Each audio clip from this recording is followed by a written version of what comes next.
C'était une charmante soirée d'été. Monsieur Grincheux était dans sa maison. Il l'avait appelée la villa Ronchon. Il s'assit dans un fauteuil et prit un livre. Sais-tu ce qu'il fit ensuite?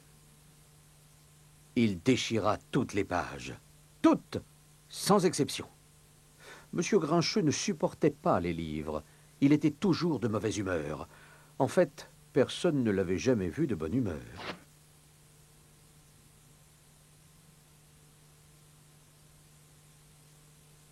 Le lendemain matin, il alla dans son jardin.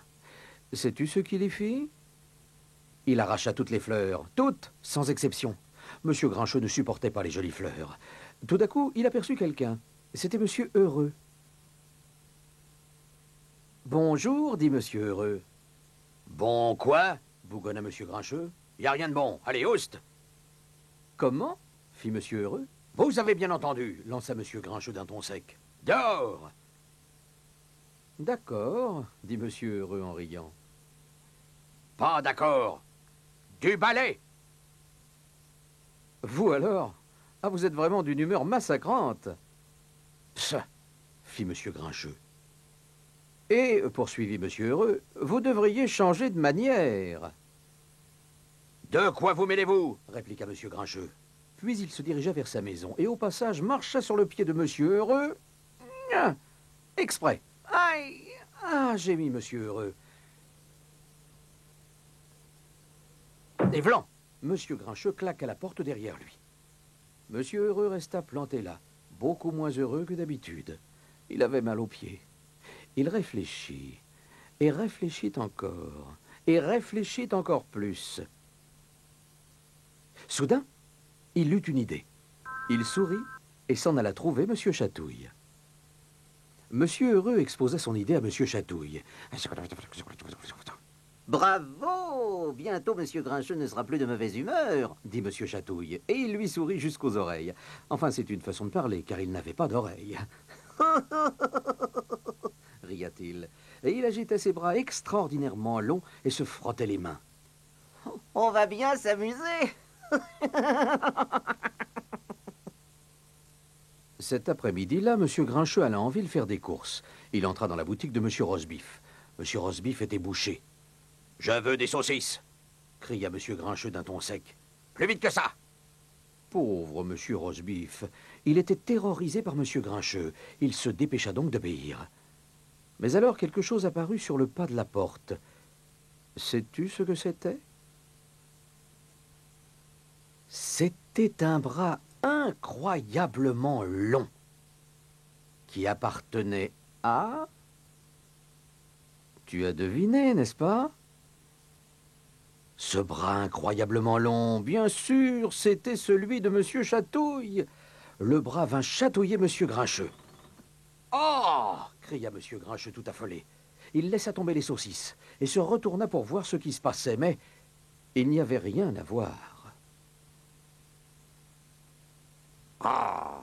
grogna-t-il. Il ramassa ses saucisses et se dirigea vers la boutique suivante. C'était la pâtisserie. Flan! La porte de la pâtisserie claqua. « Je veux un gâteau !» cria Monsieur Grincheux d'un ton sec. « Et plus vite que ça !» Pauvre Madame Tarte aux Pommes, elle était terrorisée par Monsieur Grincheux. Elle se dépêcha donc d'obéir. Et alors, tu devines la suite? « Oh !» s'écria Monsieur Grincheux. Et patatrac, le gâteau et les saucisses tombèrent par terre. Monsieur Grincheux ne comprenait rien à ce qui lui arrivait.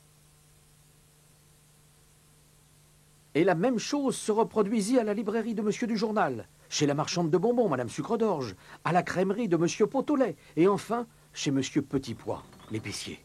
Cela dura tout l'après-midi. Tout l'après-midi, Monsieur Grincheux se fit chatouiller, laissa tomber ses paquets, les ramassa, se fit chatouiller de nouveau, laissa tomber ses paquets, les ramassa encore, et se fit chatouiller, chatouiller, chatouiller, sans rien y comprendre.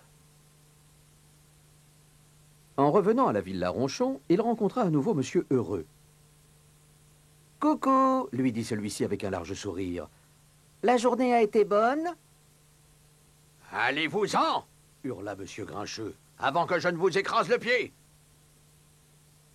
C'est alors que le malicieux et interminable bras de Monsieur Chatouille surgit de derrière un arbre pour le chatouiller une autre fois. Monsieur Grincheux sauta en l'air, lâcha tout, une fois de plus, et retomba par terre. Monsieur Heureux regarda Monsieur Grincheux assis au beau milieu de ses saucisses, de ses gâteaux, de ses journaux, de ses bonbons, de son lait et de ses pâtes. Il éclata de rire. « À mon avis, dit-il, si vous étiez de meilleure humeur, ce genre de mésaventure ne vous arriverait pas si souvent. » Ah, grogna Monsieur Grincheux en guise de réponse. Il ramassa à nouveau ses paquets et poursuivit son chemin vers la villa Ronchon. C'est alors qu'en chemin, il réfléchit aux paroles de Monsieur Heureux, car il n'avait pas du tout apprécié ce qui lui était arrivé. Pendant ce temps, Monsieur Heureux et Monsieur Chatouille se serraient la main et se tordaient de rire. Par la suite, Monsieur Grincheux essaya d'être de moins mauvaise humeur. Plus il faisait d'efforts, moins on le chatouillait. Alors, il poursuivit ses efforts. Maintenant, il est presque transformé.